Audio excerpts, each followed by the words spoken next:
লালমনিরহাটের দুর্ধর্ষ ছিনতাইকারী মাসুদ রানা গ্রেপ্তার, ছিনতাইকৃত মালামাল উদ্ধার।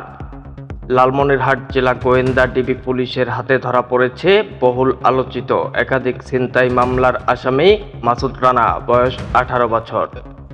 বৃহস্পতিবার 4 সেপ্টেম্বর 2025 ইংরাতে সদর উপজেলার মোগলহাট ইউনিয়নের ইসামত কোরল এলাকা থেকে বিশেষ অভিযানে তাকে আটক করা হয়। গ্রেপ্তারকৃত মাসুদ রানা আদিতমারী উপজেলার কমলাবাড়ি ইউনিয়নের চরিতাবাড়ি গ্রামের মোহাম্মদ আব্দুল খালেকের ছেলে। শুক্রবার 5 সেপ্টেম্বর সকালে লালমনিরহাট জেলা পুলিশ সুপার মোহাম্মদ তরিকুল ইসলাম স্বাক্ষরিত এক সংবাদ বিজ্ঞপ্তিতে বিষয়টি নিশ্চিত করেন। ডিবি পুলিশের ওসি সাদ আহমেদ এই বিষয়ে সাংবাদিকদের জানান, দীর্ঘদিন ধরে মাসুদ রানা লালমনিরহাট সদর ও আশেপাশের এলাকায় একই ধাঁচে ছিনতাই চালিয়ে আসছিল। সম্প্রতি কয়েকজন ভুক্তভোগীর অভিযোগ ও তথ্য প্রযুক্তির সহায়তায় তার অবস্থান শনাক্ত করা সম্ভব হয়। এই বিষয়ে পুলিশ জানায়, গত 3 সেপ্টেম্বর আদিতমারী উপজেলার জামুরটারি এলাকায় এক নারী ছিনতাইয়ের শিকার হন। মোটরসাইকেল যোগে কালো হেলমেট পরিহিত মাসুদ রানা তার পথ রোধ করে ভ্যানিটি ব্যাগ ছিনিয়ে নেয়। সেই ব্যাগটিতে ছিল 38,200 টাকা ও একটি স্মার্টফোন।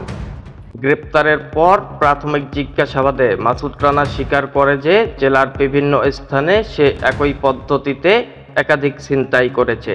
এর মধ্যে দুরাকুটি বাজার, মহেন্দ্রনগর, লালমনিরহাট এয়ারপোর্ট রোড ও হাড়িভাঙ্গা এলাকার ঘটনাও রয়েছে।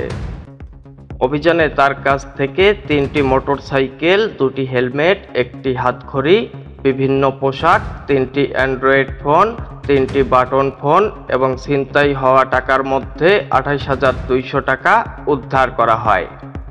এই বিষয়ে লালমনিরহাট জেলার সুযোগ্য পুলিশ সুপার মোহাম্মদ তরিকুল ইসলাম সাংবাদিকদের জানান, জেলার আইন শৃঙ্খলা পরিস্থিতি স্বাভাবিক রাখতে পুলিশ নিয়মিত অভিযান চালাচ্ছে। গ্রেপ্তার হওয়া আসামিকে আদালতে প্রেরণ করা হবে এবং উদ্ধারকৃত মালামাল আইনগত প্রক্রিয়ার মাধ্যমে প্রকৃত মালিকের কাছে ফেরত দেওয়া হবে। এআই রাজীব, খবর, লালমনিরহাট।